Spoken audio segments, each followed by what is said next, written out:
Don't ignore, reverse it. 7 Machiavellian laws of psychological power. You've been giving your power away your entire life, and you never even noticed. Every time someone insulted you, you reacted. Right at the moment they needed you to react. Every time someone tested you, you proved yourself. Exactly what they needed you to prove. Every time someone provoked you, you ran. Right along the script they wrote in their head. You gave them a piece of your attention, a piece of your energy, a piece of your peace, and they took all of it. They gave nothing back. For years, the answer you've been taught was just one word: ignore. Don't react, don't explain, just ignore. It's true, partly, but it's not enough, because ignoring is only one form of something bigger, deeper, more devastating. Machiavelli called it the reverse. Not running, not avoiding, not pretending you didn't see. It's doing the exact opposite of what the other person is waiting for. When they expect anger, you smile. When they expect an explanation, you stay silent. When they expect you to chase, you turn your back. When they expect you to hurt, you feel nothing. Ignoring is only one of 7 moves. Today, you'll learn all 7. 7 psychological laws. 7 forms of the reverse. 7 ways to become the one man they cannot touch. Untouchable. Most men operate on autopilot. Someone insults, they fire back. Someone doubts, they explain. Someone challenges, they prove. They think reacting is strength. They think explaining is honesty. They think proving is being a man. They're wrong. The truly powerful don't move like that. They don't react. They don't explain.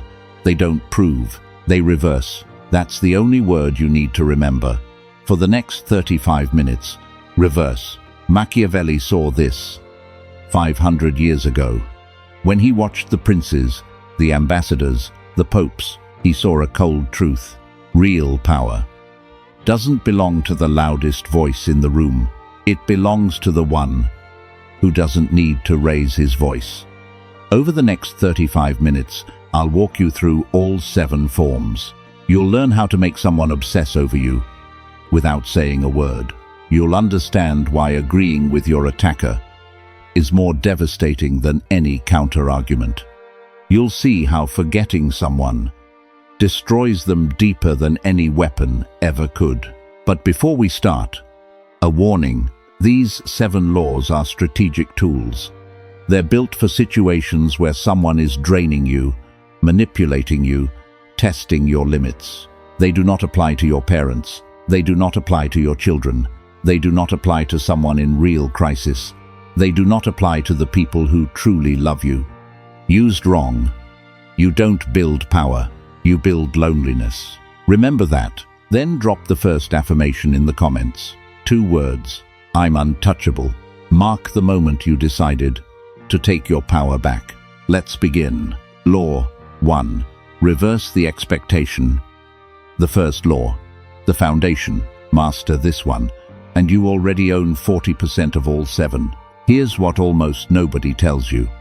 Every single time someone interacts with you, they already have an expectation, a script, running in their head. They insult, they expect you to get angry. They challenge, they expect you to defend yourself. They flatter, they expect you to soften. Their entire strategy is built on your predictable reaction. Most men never see it. They spend their whole lives doing exactly what other people expect. And every time they do, they hand the other side the exact weapon being used against them. Machiavelli watched this play out in the Italian courts. He noticed a pattern. The princes who got overthrown weren't the weakest. They were the most predictable. And predictable means already controlled, before the fight even starts. So what do? You do the opposite of what they're waiting for. They expect anger, you smile. They expect explanation, you stay quiet. They expect pursuit, you walk away. They expect hurt, you feel nothing. It doesn't have to be cruel. It just has to be Reversed. Picture it, the old version of you. A co-worker insults you, in the middle of a meeting, in front of everyone. You flush, you fire back, you defend yourself. Everyone in the room sees it. They see you got hit. The co-worker won, because he just proved he can make you shake. The new version of you, same co-worker, same insult, same moment. You nod, you smile a little. You say, "You might be right, I'll think about it." And you change the subject. The whole room goes still. The co-worker is standing there, with a punch he loaded up and nowhere to land it. He becomes the smallest person in the room, not you. That's reversing the expectation. Here's the mechanism behind it. When you go against the prediction, their mental model of you breaks. They lose a beat. They get confused. And in that moment of confusion, the power shifts. They're not running the game anymore. You are. Look at the genuinely powerful people in your life. Stop for a second. Think about them. Are they predictable? Do you ever know in advance exactly how they'll react in any given situation? The answer is always no. Where does their power come from? From being unreadable. They keep you in a state of uncertainty. And in that uncertainty, you respect them more. You're more careful about upsetting them. You listen to what they say more carefully. Starting today, watch every interaction like a chess game. Before you react, pause 1 second. Ask yourself, what are they waiting for me to do right now? Then do the opposite. It doesn't have to be dramatic. It just has to be reversed. In 1 week, you'll see something strange. The people used to pushing you around will start hesitating before they come at you.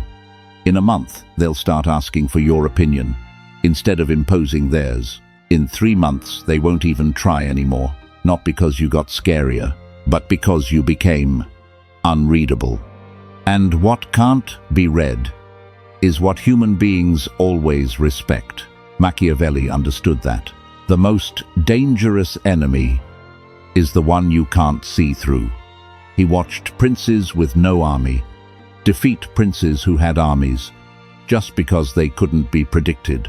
Being unreadable is the strongest armor money can't buy. And you're wearing that armor starting right now. Drop the affirmation in the comments. 2 words, I'm unreadable. Law 2, reverse the silence. Do you know why people are scared of silence? Because they think it makes them look weak. They believe if they don't fire back, if they don't get the last word, somehow they've lost. They're dead wrong. Silence is the most aggressive move you can make. When someone attacks you with words and you answer with more words, you just walked into their game. You're playing by their rules. You gave them the one thing they wanted, a reaction. But when you answer with silence, the game stops. The power shifts. And suddenly, they're the one standing there, talking to a wall, getting nothing back. Machiavelli watched countless men destroy themselves by talking too much, explaining too much, reacting too much. He also watched the men who rose to the top. Those were the ones who knew when to speak and when to stay silent. Silence says what words never can. Complete indifference. It says, you're not worth my words. You're not worth my energy. You don't even register. And that cuts deeper than any insult. I'm going to stop talking for 3 seconds. Feel what happens inside you. You just wanted to skip ahead, didn't you? That instinct, that exact instinct, is what's beating you. In every conversation, the strong man can sit in those 3 seconds. The weak man has to fill them. Let me break down why silence is this powerful. When you respond to someone, you're validating them. You're confirming that what they said was important enough for you to draft a reply. You're showing them that they reached you, that they got to you. that they won. But when you say nothing, you take that validation away. They're left in a vacuum of uncertainty. Did you see the message? Did it bother you? Do you even care? They'll never know. And not knowing will eat at them more than any comeback you could have written. Picture two versions. The old version, your ex sends you an insulting text. You read it. Your heart pounds. You draft 3 different replies. You pick one. You send it. She fires back. You draft another. 3 hours later, you've lost the evening, lost your sleep, lost a piece of yourself. The new version. Same ex, same insulting text. You read it. You feel nothing. You delete it. You go back to dinner. 3 days later, she sends, "Did you see my message?" You don't reply. A week later, "Why are you ignoring me?" You block the number. In that stretch of time, she thought about you every day. You didn't think about her. For 1 second, who actually won that exchange? Here's something else most people never get. The more you talk, the more ammunition you give your enemy. Every word you say is information. Every explanation is a weakness they can exploit. Every time you defend yourself, you're revealing what gets to you. But silence gives them nothing. They can't twist your words. You didn't say any. They can't use your emotions against you. You didn't show any. They're left completely powerless. I'm not saying you should never speak. There are moments where your voice needs to be heard, but those moments should be rare and strategic, because here's what the world will learn about you. When you speak, it matters. Your words carry weight, because you don't waste them. Silence isn't weakness. Silence is control. Silence is power. Silence is the weapon that never misses. And you are untouchable. Starting right now, drop the affirmation. Silence is power. Law 3. Reverse the victory. This is the most counterintuitive law of the 7, and it's the one that separates the amateur from the actual master of human psychology. Here's a truth most people never figure out. Humans don't defend themselves when they feel they're winning. They only defend themselves when they feel they're losing. So if you want them to lower their guard, let them believe they already won. Give them the small battle, then take the war. Most people get this wrong. They think every confrontation has to be won. They think yielding is weakness. They fight for every small point. The font, the restaurant, the driving route. And while they chase those petty victories, they lose the real prize. Machiavelli watched Italian princes destroy themselves by refusing to compromise on unimportant things. And by the time the real battle came, they'd burned all their political capital. He understood one thing: giving up small ground to keep the kingdom is a sign of wisdom, not weakness. Here's the mechanism. When you let someone win a small battle, you do 3 things at once. 1. You give them a sense of satisfaction. They feel heard, respected. 2. You lower their guard. They start to believe you're not a threat. 3. You preserve your capital, your energy, your credibility, your relationships, for the moment that actually matters. Picture it, the old version of you. Your boss pushes a small opinion in the meeting, the slide color, the agenda order, the team dinner spot. You fight, you prove your idea is better, you win. But in the process, you just signaled something, that you're hard to work with. 2 weeks later, the big decision hits. You want to push back, but the boss is already tired of hearing you push back. You lose the big one, because you burned your political capital on the small one. The new version of you. The boss pushes a small opinion. You nod. Good call, let's run it that way. You even compliment the boss's thinking. The boss feels recognized. 2 weeks later, the big decision. You push back. For the first time all month, the boss listens. Because you've never pushed back before. Your pushback carries weight. You win, not because you fought harder, because you picked the right fight. Here's the subtler part. When you consistently let other people win the small battles, you build a psychological model in their head. They start to see you as easygoing, cooperative, not a threat. They lower their guard. They share information they shouldn't share. They expose weaknesses they shouldn't expose. And when the moment comes, you have everything you need to win, and they never even see the punch coming. Machiavelli called this the art of making your enemy believe he has no enemy, because an enemy can't prepare for an attack he doesn't know is coming. Apply this anywhere. There's a power dynamic in your life. At work, yield on the small opinions. Win the big decisions. In negotiation, let the other party win the terms they can see. Delivery, packaging, timelines. Take the terms they can't see. Price, rights, exit clauses. Socially, let other people take credit for the small ideas. They get to shine. They become an ally instead of a rival. But here's the most important part, and most people skip it. When you yield on a small battle, don't let the other side know you're yielding. No attitude of, fine, I'll give in this time. No tired tone, no irritated glance. You have to play it genuinely. You have to let them believe they actually convinced you, because if they know you're yielding, they'll get suspicious. And the moment they get suspicious, your plan collapses. The best victory is the one your opponent never knew happened. Let them have the stage. You keep the script. Drop the affirmation, I win by yielding. Law 4, reverse the agreement.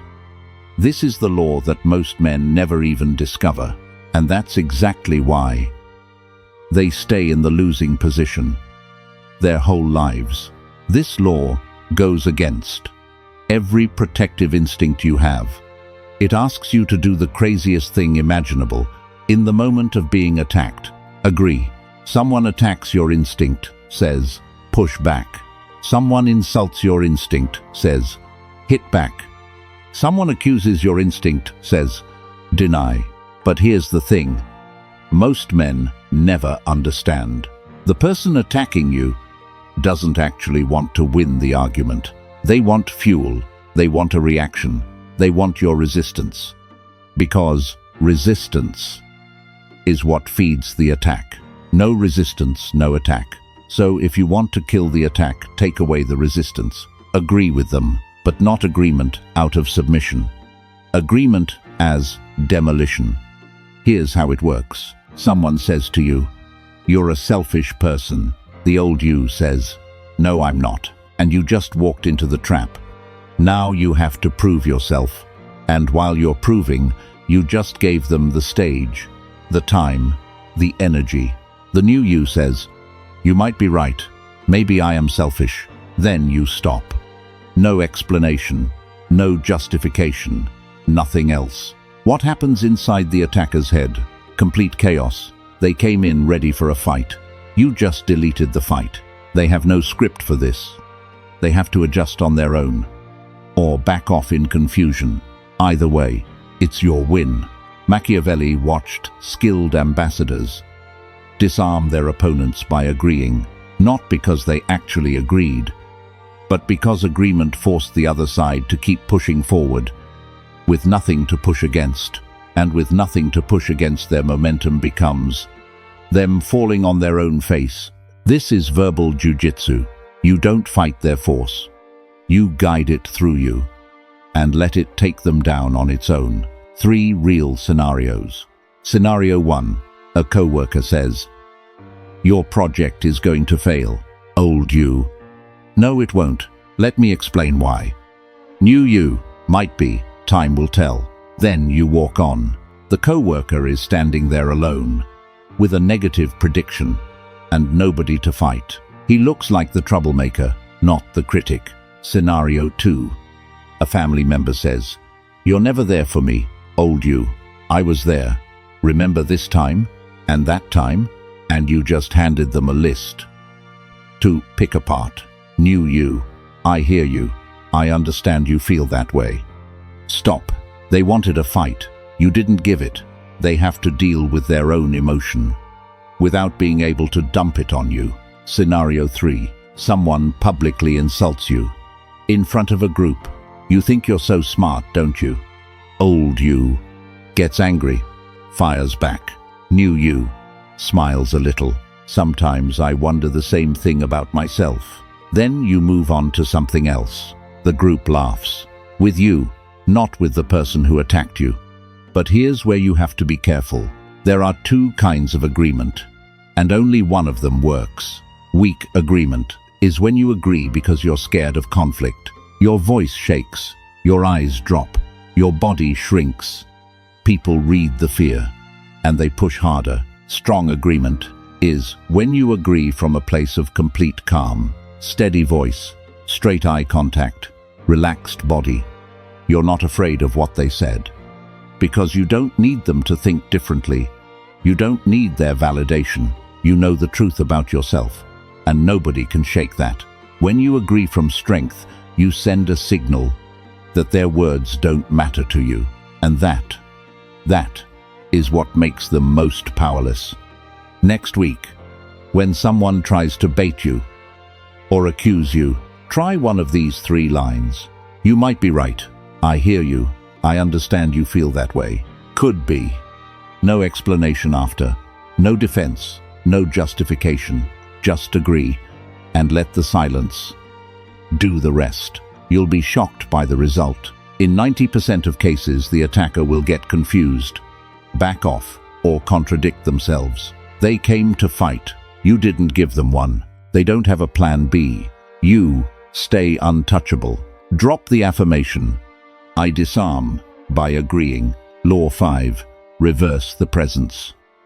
Now we get to the most Machiavellian law of the 7, the one that 99% of men refuse to use, because it goes against every instinct they have. When you want someone, instinct says, chase. When you want recognition, instinct says, prove yourself. When you want to keep someone in your life, instinct says, hold on tighter. Machiavelli watched the opposite. He noticed. The great leaders made their subordinates more afraid of losing them than of the leader himself. The one being pursued is always stronger than the one pursuing. Here's the mechanism.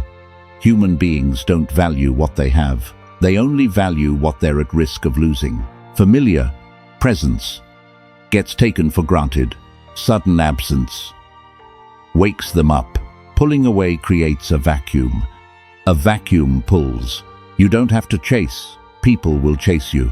But here's where most people get it wrong. They think pulling away means disappearing completely, cutting off, ghosting, gone forever. That's not power.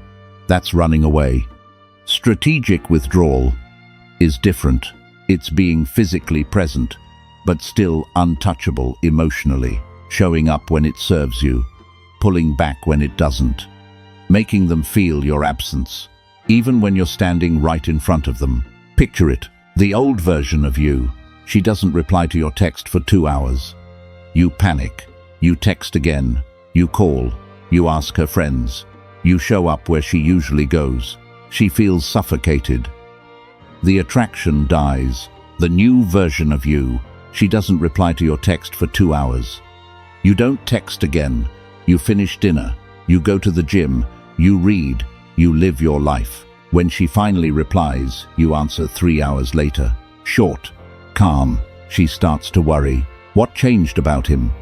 Machiavelli watched this in the courts. Princes who were everywhere, talking to everyone, showing up at every event, they were seen as ordinary. Princes who withdrew strategically, who only appeared in the moments that mattered, were treated like legends. Scarcity creates value. Too much water is cheap. A single drop in the desert is worth gold. 4 principles to apply. 1. Never reply to a text immediately, for anyone who isn't a priority. Wait at least 20 minutes. You're teaching them that your attention is not a default setting. 2. Every so often, disappear for 72 hours. No explanation, no warning, no social media announcement. You just aren't there. When you come back, don't apologize for being gone. You don't owe anyone a report on your life. 3. Limit the meetups. If someone wants to see you, you're not always available. Sometimes you're busy, sometimes next week, sometimes no specific reason. You're building value around your time. 4. When you are present, be fully present. No half attention, no phone in hand, no checking the clock. Give them your full presence, then pull away. The contrast between full presence and full absence is what creates the pull. I'm repeating the warning because it's that important. This law does not apply to your parents, does not apply to your children, does not apply to someone in real crisis. This is a weapon against people who drain you, not a tool against the people who actually love you. Misuse it, and you don't build power. You build loneliness. What Machiavelli actually taught was scarcity with purpose, not absence out of anger. The highest version of this law is when you can be in the same room with another person, smiling, talking normally, but they can still feel you're somewhere else, somewhere far away. They can't read you, they can't touch your mind. Physically present, emotionally absent. And human beings obsess over what they can't touch. That's you, starting right now. Drop the affirmation. Absence is power. Law 6. Reverse the judgment. You don't need to tell someone they're wrong. You don't need to judge. You don't need to argue. You just need to show them themselves. This is the subtlest law of the 7. It requires the most discipline. But once you master it, you can make anyone collapse on their own, without them ever knowing you were the one pulling the strings. Machiavelli noticed the princes who didn't judge were feared more than the princes who condemned, because judgment gives your opponent something to fight against. A mirror gives them nothing except themselves. And the truth about yourself is what most human beings can't handle. Here's how it works. When someone says or does something ugly, your instinct is to criticize. You're wrong. That's not right. Why would you do that? Every word like that gives the other side a stage to defend, justify, deflect. But when you mirror, you give them nothing to fight against. You just hold the mirror up and let them see. Picture it. The old version of you. Someone lies to you. You expose them. I know you're lying. Here's the proof. Now you're in a fight. You have to prove it. You have to defend the evidence. You just handed over control to them. The new version of you. Someone lies to you. You don't expose them. You just repeat their exact words in a calm voice, neutral. So you weren't there Friday night. Got it. Then you stop. Look at them. Silence. They have to repeat their lie into the air. And this time, they hear how hollow it sounds. This technique has roots in therapy. Clinicians call it reflective listening. Carl Rogers developed it back in the 1940s, but Machiavelli was using it 5 centuries earlier. In politics, to force enemies to confess in the court of their own mind. Picture this. Someone attacks you with, "Oh, you think you're so smart, huh?" The old you denies it. "No, I don't." The new you answers, calm voice, "I don't think so." But you just said it. In the next second, the attacker has to face an uncomfortable question. If you don't think you're smart, then why is he saying it? The only answer is that he feels inferior. And now that inferiority is sitting naked between the two of you. He put it there himself. That's the beauty of the mirror. You don't name the other person's weakness. You let them name it. 3 ways to apply it, starting today. 1. Repeat their exact words. No sarcasm, no hostility, just neutral. So you think I'm selfish. You feel like I don't care. You believe I betrayed you. Make them hear their own accusation. Echo back. And in that echo, the absurdity reveals itself. 2. Ask questions instead of making statements. What makes you think that? What are you trying to achieve? By saying that, every question shifts the burden of explanation. 1. Onto them. They do the work, you just watch. 3. Leave silence after the mirror. Don't fill the vacuum. Silence is where the other person hears themselves. Here's the dark side of this law. Use the mirror long enough, and you'll notice something almost frightening. Most of the people around you are more afraid of the truth about themselves than of anyone else. You don't need to hit them. You don't need to humiliate them. You just need to hold up the mirror. And in that mirror, they collapse on their own. Some will change. Most will run. Either outcome works in your favor. Drop the affirmation, I hold the mirror. Law 7, reverse the memory. We've arrived at the final law, the most ruthless one, and for that reason, the most powerful.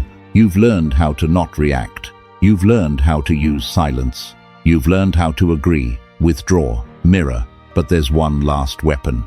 The weapon reserved for the people. Not worth fighting. Complete erasure. Not forgiveness. Not letting it go. Erasure. Wiping their existence out of your inner world. Here's what most people don't understand. When you hate someone, you're still giving them power. Hate takes energy. Hate takes thought. Hate takes space in your head. Every time you think about an enemy with anger, you're building them a room in your mind and paying the rent. Machiavelli understood one thing: the strongest ending for an enemy who doesn't deserve your attention isn't destroying them. It's making them stop existing in your memory. They become a ghost. And ghosts can't hurt anyone. Here's the difference between letting it go and actually forgetting. Letting it go is when you still remember them. You still feel something when you hear their name. You still check their social media once in a while. Letting it go is dependence. Forgetting is when there's genuinely no room for them in your head. When someone mentions their name, you take a second to remember who that even is. When you walk past a place you used to go with them, you feel nothing. When you see an old photo with them in it, you don't stop. They've become nothing. Forgetting is freedom. Picture 2 versions. The old version of you, the person who betrayed you. 5 years later, you're still telling that story. You still feel your blood rise when you hear their name. You still check what they're doing. They're still living in your head, rent-free. The new version of you, same person, same betrayal. 3 months later, you stop mentioning them. 6 months, you stop thinking about them. 1 year, you don't remember their birthday. 2 years, someone brings up their name, and you have to ask, who's that? And you're not faking it. You actually forgot. 4 steps to active forgetting. 1. Stop telling their story. Every time you tell it, you rebuild them in your head. Cut the story out of your library. Pick a different one to tell about your life. Rescript yourself. 2. Erase the digital trail. Delete the number, delete the messages, unfollow, block if you have to. This isn't about them. This is about you, freeing up space in your own mind. 3. Replace. Don't leave a gap. The mind naturally fills a vacuum. If you don't replace them with something bigger, they'll creep back in. Set a goal. Focus on a project. Pour energy into something worth your time. 4. Never take the nostalgia trip. Don't revisit the old places. Don't open the old photo albums. Don't replay the memories. Every time you do that is a time you bring them back to life. Here's the most important thing about this law. There are people you don't need to forgive. You just need to forget their name. Forgiveness assumes you still have a connection. You're pardoning something. Forgetting is better. There's nothing to pardon. They don't exist enough to deserve forgiveness. Machiavelli understood that. In the wars of the mind, whoever captures the forgetting has won the oldest war there is, because pain needs memory, anger needs memory, longing needs memory. Forgetting cuts the supply to all of them. I'll ask you one question. The people who hurt you in college, can you still picture their faces? The one who betrayed you 5 years ago, can you still feel something? If you can, they're still winning. If you can't, you've moved past them, and you've become untouchable. Drop the affirmation, I erase, I don't remember. Over the last 35 minutes, you just walked through 7 forms of the exact same move. The reverse. Reverse the expectation. Reverse the silence. Reverse the victory. Reverse the agreement. Reverse the presence. Reverse the judgment. Reverse the memory. 7 names. 1 motion. Don't give the other side what they're waiting for. But here's the thing. These laws only work if you commit. They only work if you actually change your behavior. Starting right now. Not tomorrow. Not next week. Right now. Next time someone tries to provoke you, don't react. Reverse it. Next time someone demands an explanation you don't owe, don't give it. Reverse it. Next time you feel the urge to prove yourself to someone who isn't worth it, resist. Reverse it. From this moment, you operate differently. You're untouchable. You pull them in through absence. You rule through silence. I'll ask you one last time. Are you ready to stop giving your power away? Are you ready to become the untouchable version of yourself? If the answer is yes, prove it. Drop the 2 words in the comments. Right now, I'm untouchable. Turn the words into reality. If this video opened your eyes, hit like. Share it with someone who needs to hear it. Subscribe, because we're just getting started. And in the next video, I'll show you the 8th law, the one Machiavelli hid, the one so dangerous, he never wrote it publicly. Only men who've practiced these 7 laws are ready to hear it. I'll see you in the next one. You are untouchable, starting now.